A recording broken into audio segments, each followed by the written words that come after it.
السلام علیکم ورحمۃ اللہ وبرکاتہ۔ حضرت سید محمد تاج الدین اولیاء رضی اللہ تعالی عنہ کا شمار کبار اولیاء کرام میں ہوتا ہے۔ آپ ناگپور کے جید اولیاء کرام میں شمار کیے جاتے ہیں۔ آپ کے القاب تاج الاولیاء، شہنشاہ ہفت اقلیم ہیں۔ آپ کی ولادت 14 رجب 1270 سنہ ہجری مطابق 27 جنوری 1861 عیسوی کو جمعرات کے دن ناگپور کے قریب کامتی میں ہوئی۔ آپ کے والد کا نام سید مولانا بدر الدین بن سید حیدر شاہ اور والدہ کا نام سیدہ مریم بی بی بنت شیخ سید میراں ہے۔ آپ حسینی سادات ہیں اور حضرت امام سید حسن العسکری رحمۃ اللہ تعالی علیہ کی نسل سے ہیں اور حضرت خواجہ سید بہاؤالدین محمد نقش بند رحمۃ اللہ تعالی علیہ کی نسل سے ہیں۔ آپ کے پردادا مکہ مکرمہ سے ہندوستان تشریف لائے اور چنئی مدراس میں مقیم ہوئے۔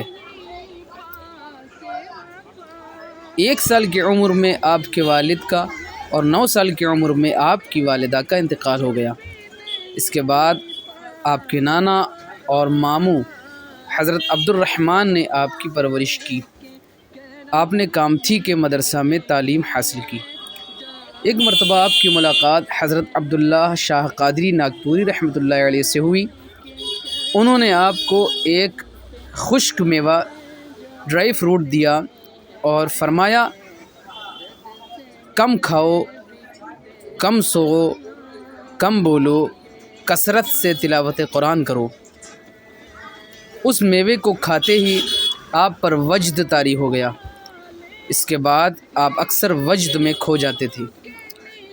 18 سال کی عمر میں سیلاب میں آپ کے ماموں کا مکان تباہ ہو گیا۔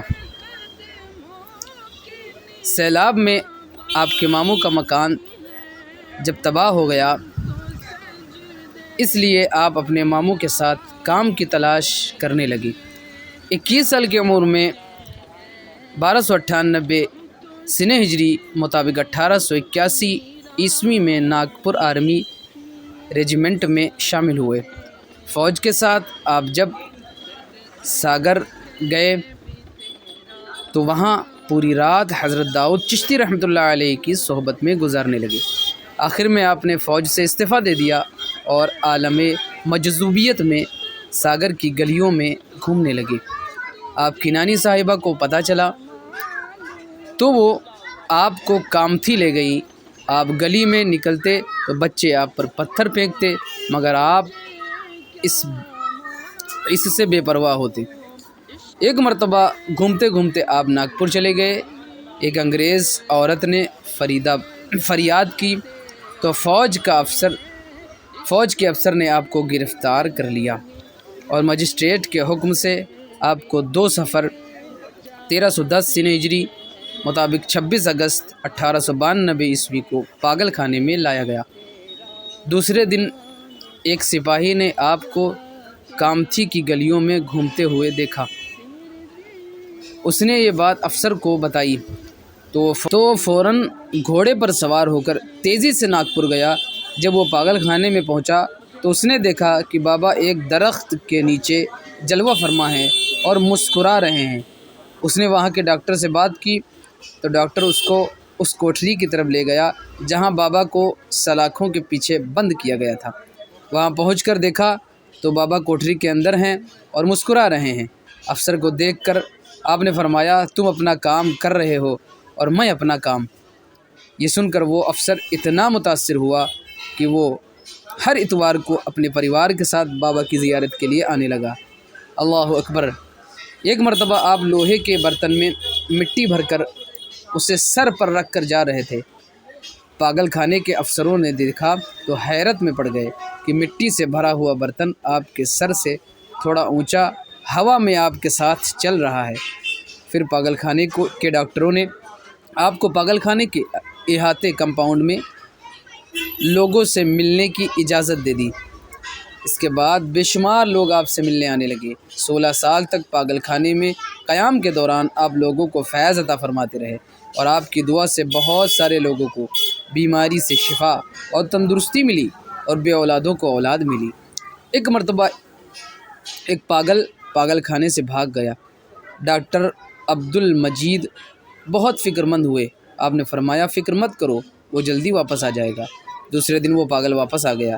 جب اس سے واپس آنے کی وجہ پوچھی گئی تو اس نے بتایا کہ جب میں اپنے گھر پہنچا تو بابا تاج الدین رحمۃ اللہ علیہ وہاں ملے اور مجھے 2 تماچے مارے اور فوراً واپس جانے کے لیے فرمایا، اسی لیے میں واپس آیا۔ یہ سن کر ڈاکٹر عبد المجید آپ کے مرید و معتقد ہو گئے۔ اللہ اکبر۔ ناگپور کے مہاراجہ راگھوجی راؤ بھونسلے بھی آپ کے معتقد تھے۔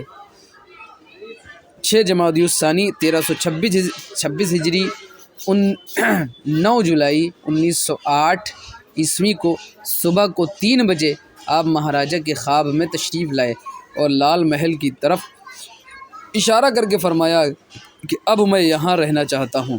مہاراجہ نے فوراً گورنر کو آپ کو رہا کرنے کے لیے درخواست بھیجی اور 2000 روپے کی ضمانت پر 24 شعبان 1326 سنی ہجری 21 ستمبر 1908 عیسوی کو آپ کو پاگل خانے سے لال محل میں لایا گیا۔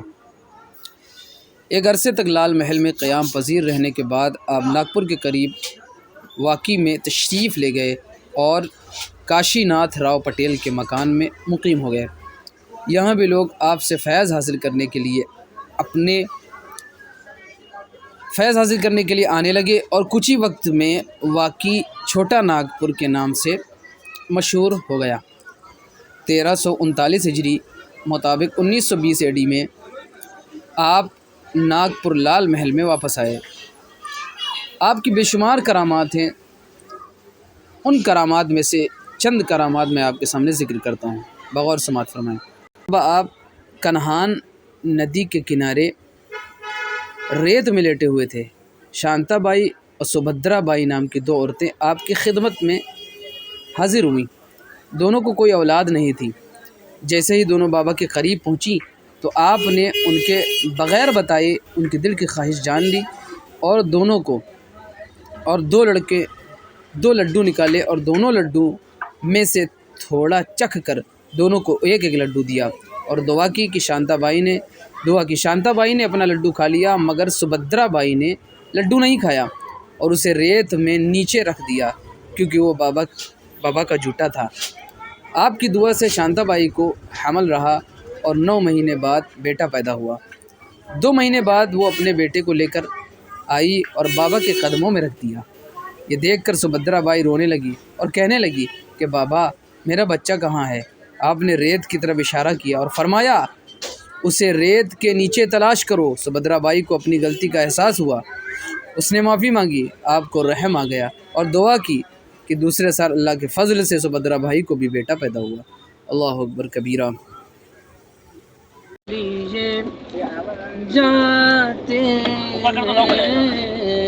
درد سہ کر بھی تیرا نام لیے جاتے ہیں کہ درد سہ کر تیرے دیوانے آقا تیرے دیوانے تجھے یاد کیے جاتے ہیں، تیرے دیوانے تجھے یاد کیے جاتے ہیں، درد سہ کر بھی تیرا نام لیے جاتے ہیں، اور تو نوازے نہ نوازے تیری مرضی مولا، تو نوازے نہ نوازے تیری مرضی مولا، ہم تو سجدے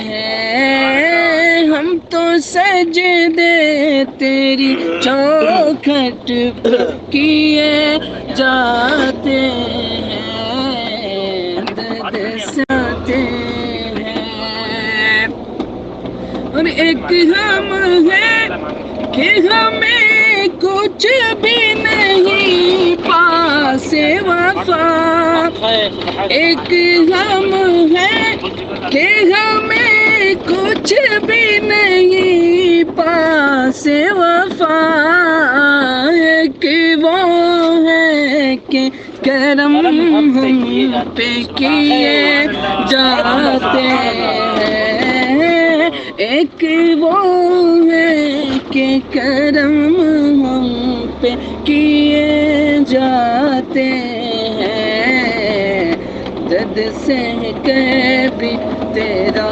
نام لیے جاتے ہیں